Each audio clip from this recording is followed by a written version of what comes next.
పొద్దున్నే తేనె తాగావా? మొన్న ఏమొచ్చింది? అంతకుముందు ఏదో వచ్చింది చెప్పండి. పొద్దున్న ఏం తాగమన్నావు, ఎందుకు తాగలేదు అంటున్నాను నేను. నేను కానీ 2 బాటిల్స్ తీసుకొచ్చి ఇంట్లో పెట్టారు. దేంట్లో ఏముందో తెలీదు, ఫ్రెష్ కాదో తెలీదు, ఏం తాగాలో తెలీదు. అందుకే ఇక్కడ పిండి నల్లదా తెల్లదా కాదు, ఎలకన పట్టిద్దా లేదా అంటే తేనె డిమార్ట్ తేనె, దాంట్లోకి కిరాణా షాప్ తేనె అది కాదు. అది అసలు నువ్వు ఎక్కడి నుంచి తెప్పిస్తున్నావు? అడవిలో కూడా కల్తీ ఉంది. మళ్ళీ అక్కడే కలిపేసి చేసే మహానుభావులు చాలా మంది ఉన్నారు. మన వాళ్ళు కూడా కామెంట్లో చాలా మంది చెప్తున్నారు మనం ప్యూర్ తెప్పించుకున్నాం. మళ్ళీ ప్రమోషన్ అనుకుంటారు.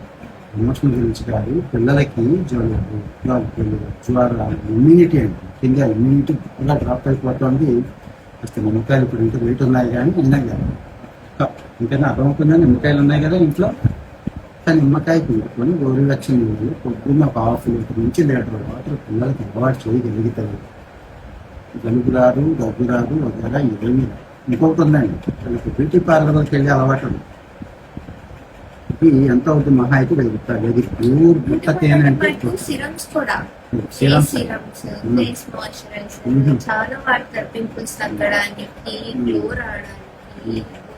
కానీ చాలా బ్యూటీ పార్లర్లో మళ్ళీ తేనె ఫేస్ ప్యాక్ చేస్తారు. ఈ తేనె చాలా మంది చక్కగా లడ్డూలు వగేరా చేసుకుంటున్నారు, అది వేరే గొడవలు ఉంది. ఈ తేనెని అట్లా వాడతారు. రెండోది టీలో కూడా ఈ తేనె వాడతారు. సమస్య ఏంటంటే మన వాళ్ళు బెల్లం కదా అని చెప్పి బెల్లం బాగా తింటారు కదా, ఇది ఆర్గానిక్ బెల్లం అంటే ఇష్టం అని చెప్పి బెల్లం తినేస్తారు. మంచిదండి, సుధారణతో బెల్లంలో నుంచి అంతేనండి క్యాలరీస్. తేనె అలా కాదు, మంచిగా ఉపయోగం ఉంటుంది. ఇక్కడ నేను తేనెని ప్రమోట్ చేస్తున్నాను, బెల్లం కాదు. దయచేసి మీ పిల్లల విషయంలో మనం చేస్తున్న అతి పెద్ద పొరపాటు తేనె. ఇది సపోజ్ ఈ పిల్ల చూడండి, అలా నాకి చూసేది ఫీల్ చెప్పుద్ది చూడండి, లైట్ చిరు ఉంటుంది, దానికి చిన్నగా మొద్దు బారినట్టు ఉంటుంది. చేయబట్టి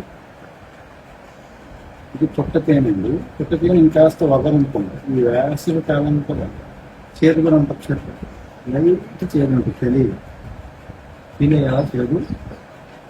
ఈ వేసవి కాలం ఇప్పుడు ఉగాది కదండి, చూడండి బయట వేప చెట్టు ఒకసారి వేప పూలు ఆ పూల నుంచి తీసుకొచ్చి ఈ పుట్టకింది ఈ బాక్స్ అన్నీ ఉంటాయి. అంటే మీ ఇష్టం ఏదైనా కానీ కల్తీ ఎక్కువ ఉంది.